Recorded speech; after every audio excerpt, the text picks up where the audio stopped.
Bonjour, aujourd'hui nous allons voir la création d'une clé USB pour l'installation de Windows 10 sur une clé bootable grâce au logiciel Rufus.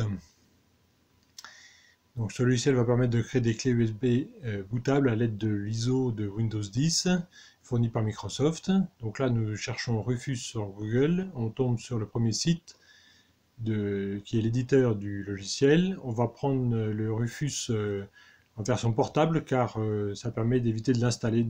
Il est fonctionnel directement sur le PC sans avoir à l'installer.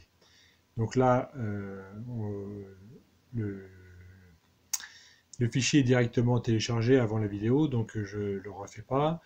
Vous sélectionnez Rufus, vous répondez oui pour les droits d'administrateur qui sont exigés pour Rufus. Et là, nous allons rechercher le fichier ISO de Windows 10 que vous aurez précédemment téléchargé sur le site de Microsoft.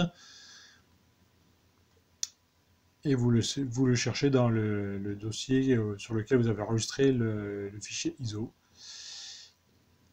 Donc là, il y a plusieurs possibilités pour la création de la clé USB. Pour les PC de moins de 5 ans, ce que je vous montre, c'est la bonne option. Pour les PC UEFI qui est compatible avec les nouveaux PC de moins de 5 ans.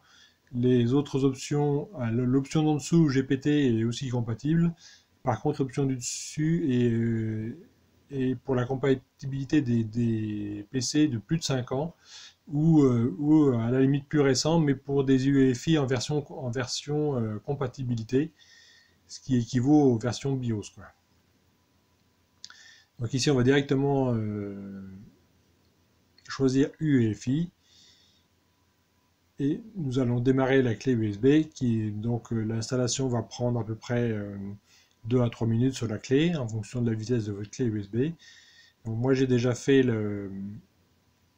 la clé USB. Donc maintenant, nous allons passer au test sur le PC.